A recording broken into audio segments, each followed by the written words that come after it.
Ya,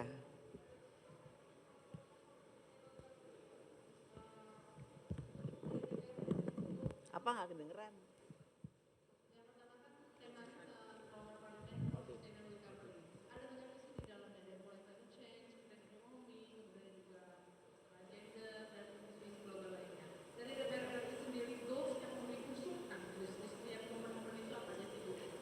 Ya, yang pertama, pertemuan ini untuk menggalang kerjasama parlemen dalam pemulihan global dan pencapaian agenda SDGs. Dunia pada saat ini menghadapi krisis multidimensi, karenanya kita harus bekerja sama, termaksud parlemen yang ada di dunia.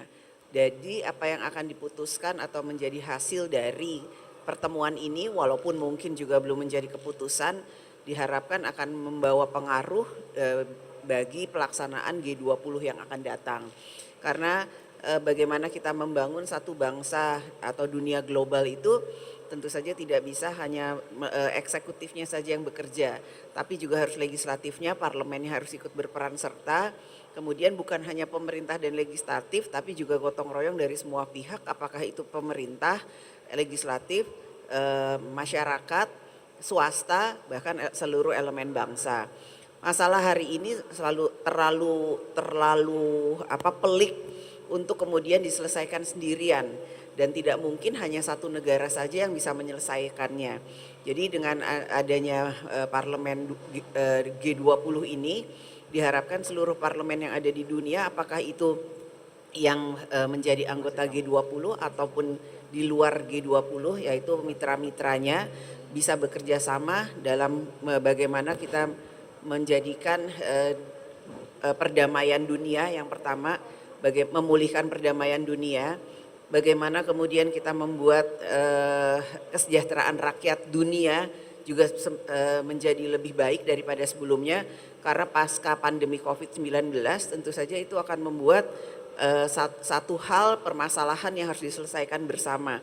Tidak mungkin kita akan menyelesaikannya sendiri-sendiri, karenanya memang kerja konkret, walaupun itu hanya merupakan kerja konkret yang kecil, akan mendapatkan manfaat bagi seluruh masyarakat di setiap negara, khususnya di dunia.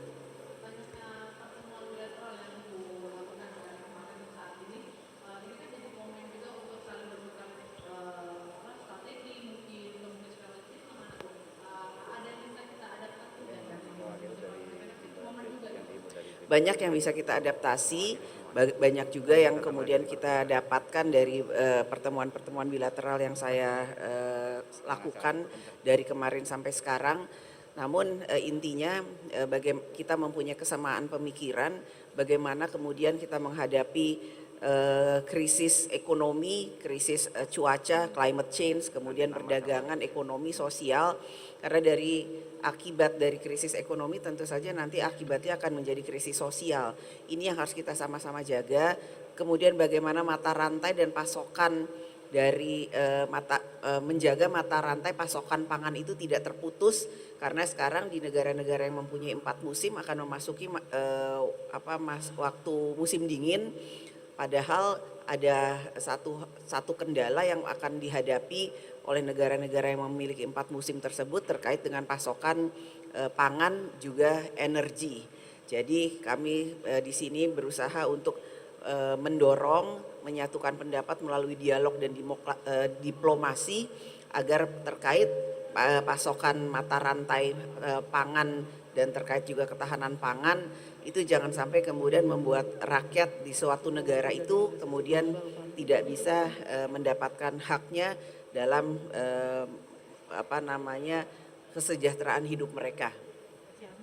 Selamat malam Bu Puan, saya Anisyah dari merdeka.com.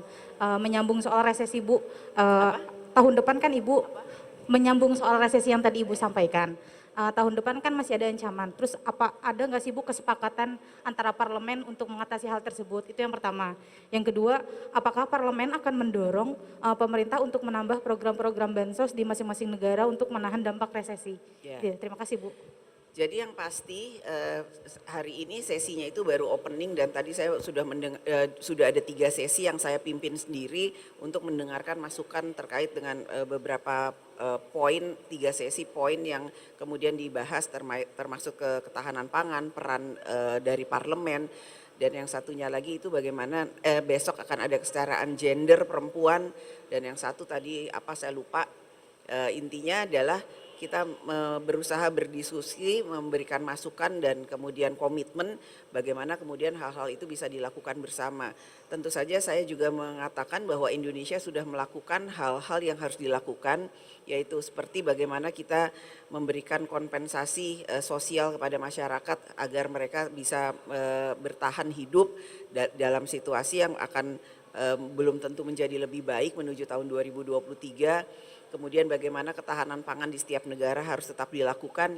Selanjutnya ya tadi itu bagaimana kemudian mata rantai dari pasokan pangan juga energi yang mana di negara-negara yang mempunyai 4 musim harus selalu dilakukan. Jadi jangan ada satu negara yang kemudian tertinggal, jangan juga ada satu negara yang merasa kuat sendiri, namun bagaimana semuanya itu bisa dirasakan bersama-sama sebagai satu kesatuan dunia atau masyarakat global yang memang sama-sama peduli akan perdamaian dunia.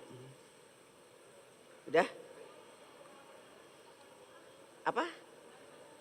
Bansos di negara-negara besok mungkin baru pembicaraannya masuk ke sana tadi karena 3 sesi kita belum bicara terkait dengan hal itu. Kalau Indonesia punya komitmen, ada lagi? Cukup? Ya makasih ya udah nunggu sampai malam, terima kasih.